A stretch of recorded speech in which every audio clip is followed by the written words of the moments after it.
estudiantes de Corpus Sucre de noveno semestre. Muy buenas tardes, me complace poderme encontrar con ustedes en esta oportunidad. Vamos a comenzar a estudiar el tema de la liquidación judicial, proceso que se adelanta de acuerdo con la ley 1116. Estas son las clases correspondientes a la semana comprendida desde el 4 al 8 de mayo para los grupos A, B y AC de noveno semestre de la corporación. Entonces, después de esto, vamos ahora sí a iniciar nuestra presentación, nuestra clase, que es la que vamos a desarrollar y la que vamos a tener, la que vamos a ver en el día de hoy. Entonces, vamos a ver el proceso de liquidación judicial. De ese proceso, ¿qué nos toca a nosotros saber? Vamos a aprender cuáles son las cuáles son los, cuando hay una legitimación en la causa, cuando estamos en cada una de las etapas de este proceso y arrancamos con cuál es la legitimación en la causa, los presupuestos sustanciales, los presupuestos subjetivos, objetivos, cuándo y cada una de estas cosas. Entonces, esto es lo que nosotros vamos a desarrollar en nuestra clase. Entonces, vamos a arrancar con el proceso de liquidación judicial. ¿Dónde aparece ese proceso? Pues aparece en la ley 1116. En la ley 1116 es la ley que nos regula el proceso de liquidación judicial. Entonces, vamos primero a una definición de este proceso. Entonces, primero, el proceso de liquidación judicial es un proceso concursal. Acuérdense, cuando hablábamos de que un proceso concursal es un proceso en el cual se persigue los fines de una liquidación y que ésta sea pronta y ordenada, siempre buscando el aprovechamiento de los bienes del deudor. Entonces, ¿cuál es el proceso de liquidación judicial? Va a buscar es un proceso concursal. ¿Eso qué quiere decir? Que van a ir todos los activos y todas las acreencias del deudor y que va a perseguir siempre una liquidación pronta y ordenada. Y va a buscar el aprovechamiento del patrimonio del deudor. Siempre es importante saber estos fines. Ya nosotros habíamos estudiado los fines del proceso de insolvencia, pero aquí lo vamos a ver, que este fin del aprovechamiento del patrimonio del deudor es el que tiene como objetivo principal nuestro proceso de liquidación judicial. Y ese proceso de conservar la empresa, porque ya vamos a ver que la conservación de la empresa es poder hacer que esa empresa cuando se vaya a adjudicar en la parte final de este tipo de procesos, se haga siempre en un bloque o comunidad de explotación económica. Entonces, antes de entrar a estudiar este proceso como tal, hagamos unas diferencias en cuándo hay un proceso de liquidación judicial y cuándo hay un proceso de liquidación voluntaria. El tema de la liquidación voluntaria ya nosotros lo estudiamos, lo desarrollamos y lo vimos.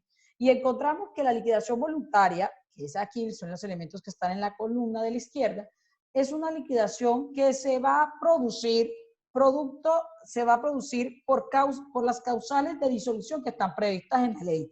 Causales de disolución que arrancamos con la liquidación del artículo 218 del Código de Comercio, que trae las causales generales de disolución, pero cada tipo de sociedad tiene un tipo de causales especiales que la cobijan. También mientras que a contrario censo, la liquidación judicial se origina siempre por la misma razón, por una crisis patrimonial del deudor. Aquí hay una afectación del patrimonio tal que estamos ante una cesación de pagos, no hay forma de pagar. Entonces, pasemos a la otra diferencia de estos procesos, es que en este proceso de liquidación voluntaria, los acreedores no están obligados a concurrir a ellas para que se les reconozca las deudas, a diferencia de que en la liquidación judicial deben ir todos los acreedores, porque si usted no va al proceso de liquidación judicial, se entiende que usted no está interesado en el recobro o en el cobro de su deuda. Mientras que aquí los acreedores van a este proceso, van con la certeza o van en el proceso de liquidación voluntaria, entran por la contabilidad misma del deudor, frente a los otros que no son así. También encontramos otra diferencia, es que en el proceso de liquidación voluntaria, en este proceso de liquidación voluntaria, los procesos ejecutivos pueden continuar. El hecho que una sociedad haya iniciado un proceso de liquidación voluntaria no quiere decir que los procesos ejecutivos se suspenden. Eso es atributo exclusivo del proceso de liquidación judicial. Como ustedes pueden ver aquí, los procesos de liquidación judicial, cuando se apertura el proceso de liquidación judicial, nos vamos a encontrar que el juez va a ordenar a todos los jueces que tengan procesos de ejecutivos contra el deudor que los envíe a la liquidación para cumplir ese principio de universalidad propio de los procesos de liquidación judicial. Ahora, mientras que el proceso de liquidación voluntaria se adelanta ante los mismos órganos sociales, o sea, ante la asamblea o la junta de socios, dependiendo del tipo de sociedad, el proceso de liquidación judicial se adelanta ante el juez competente. Ya vamos a ver quién es ese juez competente, pero se llama judicial porque este tiene un carácter jurisdiccional, mientras que aquí lo que hay es una administración de un patrimonio que se va a liquidar. Entonces, queda claro esta diferencia entre el proceso de liquidación voluntaria y la liquidación judicial. Continuemos. Ahora, vamos a ver quiénes son los competentes de conocer los procesos de liquidación judicial. Ahora, la norma general está en el artículo 6 de la ley 1116 del 2006 y nos dice que privativamente, es decir, de manera exclusiva, la superintendencia, incluyendo las intendencias regionales que ésta tenga, son los competentes privativos, los únicos para conocer la liquidación judicial de sociedades mercantiles y civiles. Esto es importante porque una sociedad puede tener una sociedad puede tener un objeto civil y a pesar de que tenga un objeto civil, lo va a conocer la superintendencia de sociedad. Y vamos a encontrar que también es privativo las empresas unipersonales y las sucursales de sociedad extranjera que tengan una sucursal permanente en Colombia. Ahora, a prevención, es decir, el primero que la conozca previene a los demás jueces para que pierden competencia, la superintendencia puede llegar a conocer de persona los procesos de liquidación judicial de personas naturales comerciantes. Ahora, los jueces del circuito también tienen competencia según esta ley, pero ellos van a conocer privativamente, solamente ellos, porque la super no los conoce, la liquidación judicial de personas jurídicas sin ánimo de lucro y patrimonios autónomos que ambos desarrollen una actividad empresarial. Si ellos desarrollan una actividad empresarial, esos señores se les va a aplicar la ley 1116 y la van a conocer los jueces del circuito.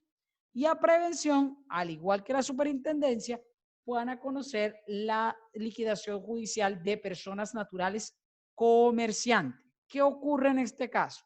Si usted presenta la solicitud ante la super, previene la competencia hacia los jueces, es decir, los jueces ya no la pueden conocer. Y si usted es persona natural comerciante y lo presenta ante un juez del circuito, previene a la super para que ésta ya no la pueda conocer. Ahora, de lo que se deduce en el artículo, vamos a encontrar que los trámites de liquidación judicial ante la superintendencia es de única instancia, mientras que en los jueces civiles del circuito es de primera instancia. Esto no quiere decir que no quepan recursos frente a las providencias de las supersociedades, señores, sino que aquí no hay recurso de alzada. ¿Alzada como cuál? El recurso de alzada por excelencia es la apelación. Aquí lo que va a haber es un recurso de reposición ante la Superintendencia de Sociedades. Continuemos. Vamos a encontrar que hay presupuestos para iniciar el proceso de liquidación judicial. Y esos presupuestos son unos presupuestos subjetivos y unos presupuestos objetivos. Los presupuestos subjetivos son aquellos que están en el artículo 2 y que nos dice que pues, esta ley se va a aplicar a todas las personas jurídicas, personas jurídicas mercantiles y civiles. Mercantiles y civiles. A las personas naturales no comerciantes, a los patrimonios autónomos y a las sociedades extranjeras. Esto es lo que nos habla el artículo 2 con respecto al presupuesto subjetivo. Es decir, si usted tiene que saber a quién le va a aplicar esta ley. Ahora, este artículo 2 hay que mirarlo en consonancia con el artículo 3, que nos presentan una exclusión de personas que no son sujetos de esta ley, como cuáles, como las EPS, IPS, como las empresas de servicios públicos domiciliarios, como la banca, la bolsa, las aseguradoras. Esas empresas están excluidas de este presupuesto por el artículo 3, entonces ellas no serían sujetos de esta ley. Ahora, encontremos el presupuesto objetivo. Está en el parágrafo primero del artículo 49 de la ley 1116.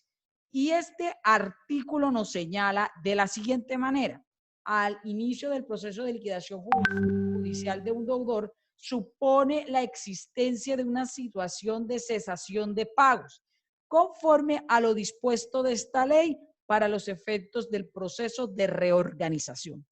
En otras palabras, si usted está en una cesación de pagos, y la cesación de pago es distinto a incumplimiento o retardo, sino que ya hay más de 90 días de retardo en pagar y no se avisó a vecina, no se ve, no se observa una solución, estamos ante una cesación actual de pagos. Entonces, esto es lo que ustedes tienen que ver cuando van a iniciar eso. Ya vimos en la reorganización cuál es la cesación de pagos. Entonces, si usted está ante esa cesación de pagos, usted tiene el presupuesto objetivo. Entonces, señores, diferencia, aquí notamos la primera diferencia entre el proceso de reorganización y el de liquidación, que la liquidación solo se da cuando hay una cesación actual de pago, mientras que un proceso de reorganización se puede dar cuando hay una amenaza inminente de una futura cesación de pago. La liquidación solo se da cuando en la actualidad, en el momento de presentar, estoy en una cesación de pago y no hay una amenaza de él. Entonces, esto es indispensable entenderlo para saber si estamos o no delante de esos presupuestos. Entonces, queda claro que hay un presupuesto subjetivo, que son los sujetos que les puede aplicar esto, y uno presupuesto objetivo, que es cuando yo sé cuándo puedo iniciar. Y siempre voy a poder iniciar cuando hay una cesación actual de pago. Ahora, cuando se apertura, ¿cómo se apertura un proceso de liquidación? Señores, aquí sí quiero que miremos esto. Miremos lo siguiente. El artículo 47 de la ley, usted de la ley 1116, ustedes me van a decir, lo vamos a compartir aquí, lo vamos a leer.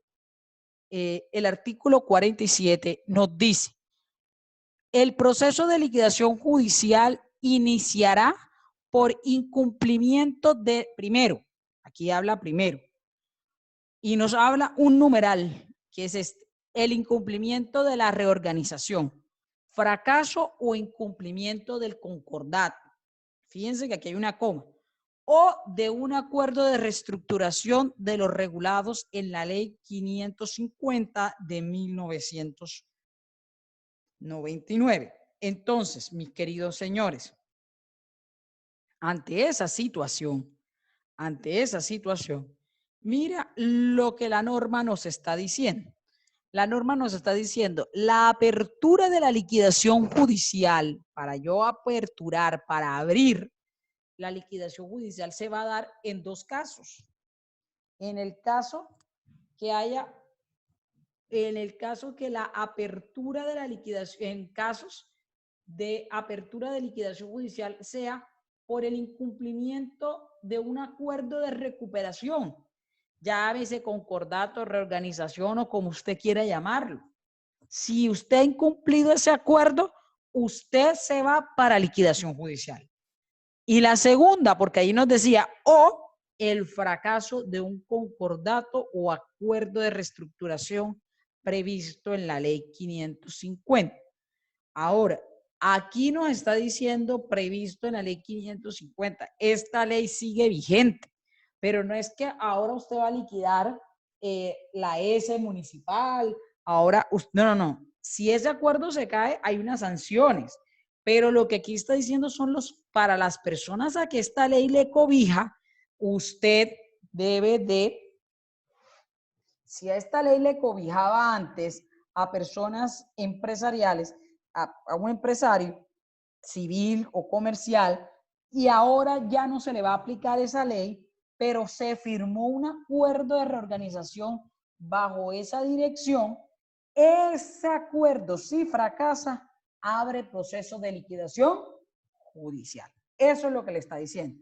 Si usted era un empresario y usted en el año 2005 firmó un acuerdo de reestructuración y 15 años después, usted fracasó en su acuerdo, ya no se le van a dar las garantías de irse para la ley 222. Ya se va a ir usted ¿para qué? Para la ley 1116 con un proceso de liquidación judicial. Ahora, también nos dice el artículo 2 de ese artículo 47 que ustedes les cité, decía que casos, cuando hay un caso de apertura inmediata de la liquidación. Ahora, cuando hay casos inmediatos de apertura de la liquidación, aquí está la palabra, la clave, cuando hay cesación de pagos. ¿Y cómo yo voy a demostrar que hay esa cesación de pagos? Pues esa cesación de pagos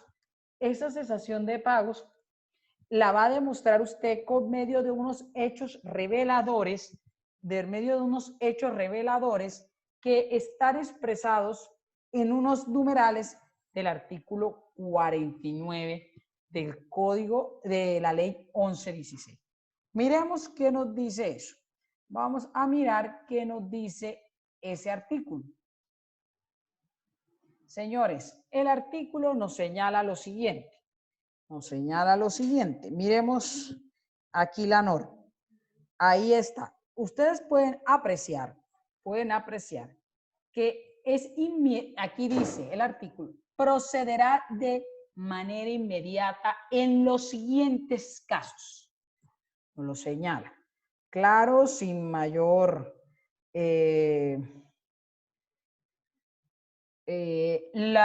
mayor caso, de manera inmediata. Inmediata nos lo señala ¿qué? El artículo 49. Y arranca el artículo 49 y nos dice que eso se podrá hacer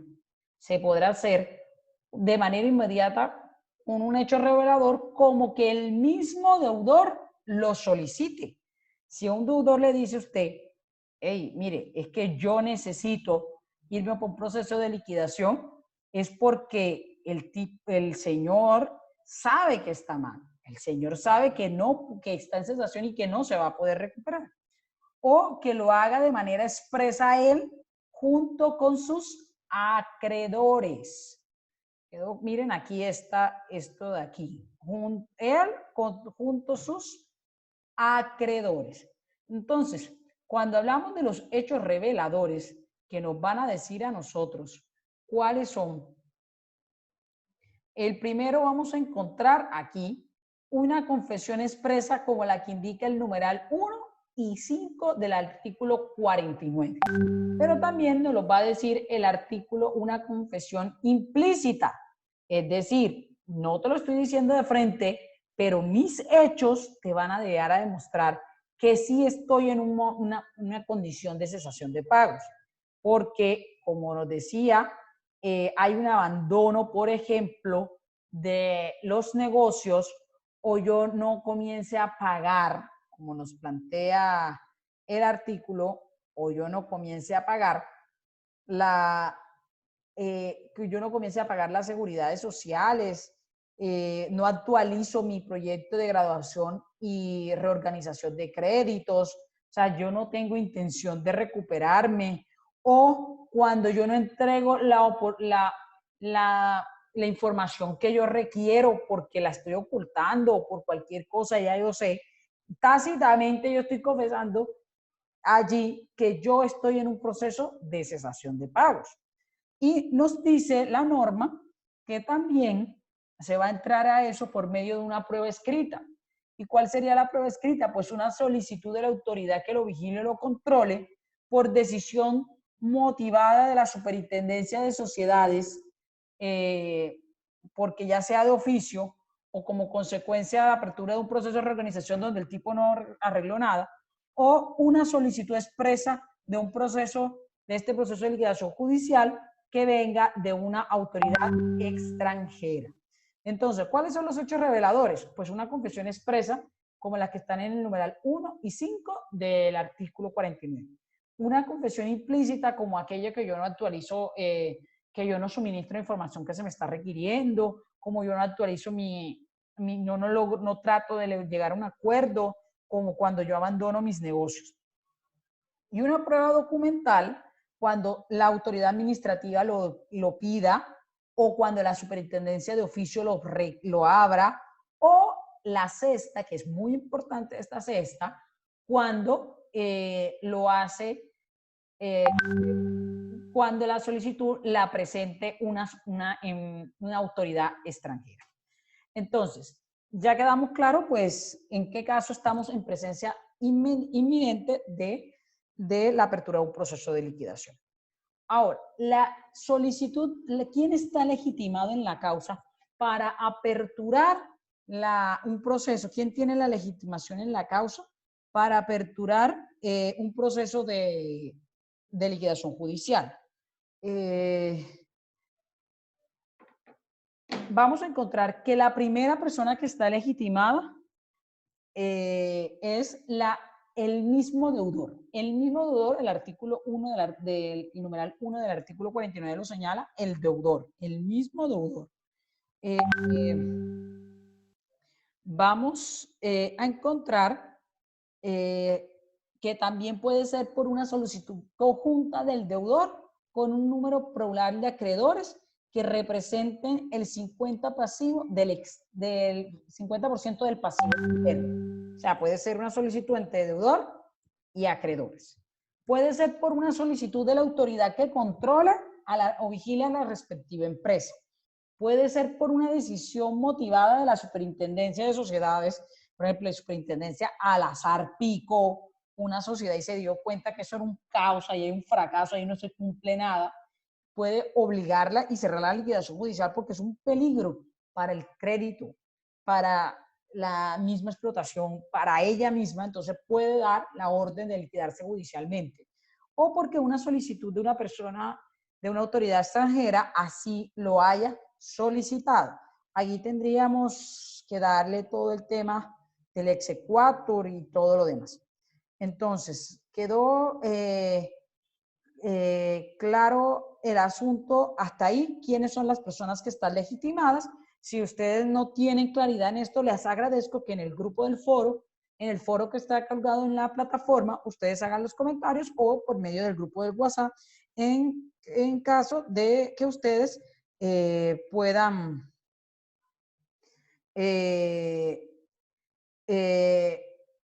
tener alguna inquietud con el respecto al tema. Continuamos. ¿Cuáles son los anexos que se exige en la solicitud, cuáles son los anexos que se le exigen a la solicitud de liquidación judicial, pues son básicamente 3 clases de anexos. ¿Cuál es el primer anexo? Pues es muy fácil, son los 5 estados financieros básicos correspondiente a los 3 últimos ejercicios con el dictamen respectivo. Entonces, miremos esto. ¿Cuáles son esos? Miremoslo, ¿cuál es eso? Entonces, vamos a mirar que los estados financieros básicos son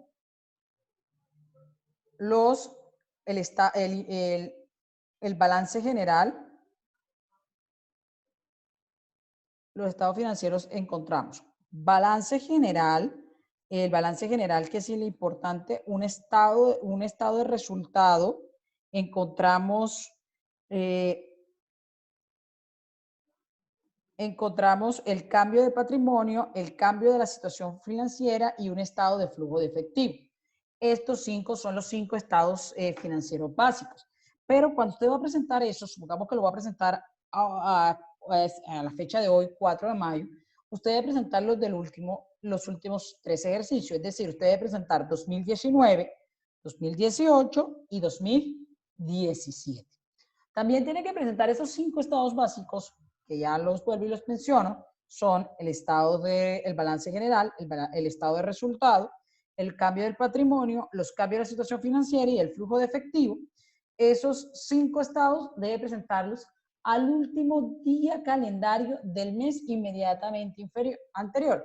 Es decir, si yo lo voy a presentar hoy 4 de mayo, debo de presentar el estado general, estos estados financieros a corte 30 de abril. Tiene que ser a corte de 30 de abril por ser el último día calendario del mes anterior. Por lo general, esto siempre se tiende a presentar los últimos días del mes para que los contadores puedan hacer los estados financieros. Y un inventario de activos y pasivos cortado al último día calendario del mes inmediatamente anterior. Es decir, un inventario cortado a fecha 30 de abril. Esos son los anexos que yo debo presentar a mi solicitud. Ahora, mi solicitud, el juez tiene estos 3 días para saber si la admite o no. En mi solicitud, el artículo 49 me dice a mí que el juez, aquí no es el inciso, sino el parágrafo, el juez se puede abstener de decretar la liquidación judicial y en su lugar ordenar una liquidación judicial. ¿Por qué podría abstenerse el juez de decretar la liquidación judicial? Cuando él nota que no se cumplen los deberes legales, especialmente cuando no se cumple el deber de llevar la debida contabilidad. Es decir, si usted no lleva la debida contabilidad, usted, aquí es el inciso segundo del numeral octavo, el juez puede decir que como usted no está cumpliendo los deberes judiciales, no puede saber ciencia cierta cuál es el estado de su sociedad. Entonces, él debe de se debe de abstener de decretar la liquidación judicial y ordena que se abra por liquidación voluntaria. ¿Qué pasa si esto se abre por liquidación voluntaria? Pues es muy sencillo, señores. Esto si se abre por liquidación judicial, se emite una orden de liquidación voluntaria, las personas van a poder perseguir a los administradores y les van a iniciar las acciones que tengan contra los administradores que llevaron a esa situación a la liquidación. Mientras que eso no se da aquí en la liquidación judicial, sí se da en la voluntaria, porque el nuevo liquidador podrá perseguir a los liquidadores y a los socios que no estuvieron pendientes de la gestión de eso y se causó detrimento a los acreedores. Entonces, esto se puede hacer cuando no se cumplan los deberes de contabilidad. Ahora, la providencia de apertura es una providencia muy importante en este proceso, junto con la providencia que aprueba el Estado, los estados financieros, que aprueba el acto de adjudicación y las cuentas finales del liquidador. Primero, esta apertura, este gran auto va a señalar por lo menos 9 aspectos. Claro, él tiene que, primer pronunciamiento es si admítase o no, o absténgase, ese tiene que ser el primer punto, que diga que se admita el proceso de liquidación.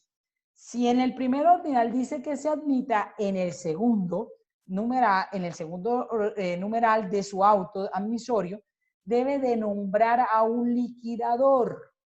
Ese liquidador, nos dice el numeral primero del artículo 48, que será el representante legal del deudor, sea persona natural o persona jurídica. Será el representante, será quien tome las decisiones. Ese liquidador va a salir de una lista de auxiliares que tiene la superintendencia de sociedades. Y ahí se va a escoger a quién va a ser el liquidador que va a llevar a cabo este proceso de liquidación judicial. Este liquidador tiene carácter de auxiliar de la justicia. Segundo punto que nos debe decir esa providencia de apertura es que la capacidad negocial del deudor va a quedar limitada, restringida, y en esto se parece a la liquidación voluntaria, solo a actos tendientes a la liquidación. Eventualmente podrá desarrollar algún tipo del objeto social siempre y cuando sea bajo la autorización expresa del juez que conoce el proceso de liquidación. Pero la capacidad negocial, su capacidad se va a ver modificada solo a actos tendientes a la liquidación. El numeral tercero del artículo 48 nos dice que el juez va a decretar medidas cautelares frente a todos los bienes del deudor. Medidas cautelares como embargo o como secuestro, porque esto sí lo va a sacar del mercado, del comercio. No lo van a poder sacar, no lo van a poder ejercer. Y no solamente van a sacar eso, sino que va a proteger a que el deudor no haga uso de los bienes, ya que los bienes son los que van a proteger, a garantizar en lo que se pueda el pago de las acreencias, a proteger el crédito. Entonces va a decretar medidas cautelares sobre todos los bienes, sean típicas o innominadas. Embargo y secuestro, que es las nominadas, las generales, y todas aquellas que tengan como carácter la protección de los bienes del deudor. También el juez en esa apertura va a ordenar que se fije un aviso. Ese aviso que se va a fijar por 10 días en la sede judicial donde se está tramitando el proceso de liquidación. Se va a mantener ese aviso fijado en todo el tiempo de la liquidación en la página web de la superintendencia, así como en la página web de la sociedad o de la persona que se está en liquidación judicial, en su establecimiento de comercio, en sus locales y sucursales. En sus oficinas administrativas se va a dejar pegado durante todo el tiempo que dure la liquidación, y en la sede judicial donde se deja solamente va a durar 10 días. Vamos a encontrar que va a haber una orden de presentación de los créditos, lo va a decir el numeral 5. Él va a tener ¿cuánto? 10 días, va a tener 20 días después de fijado el aviso para que los acreedores puedan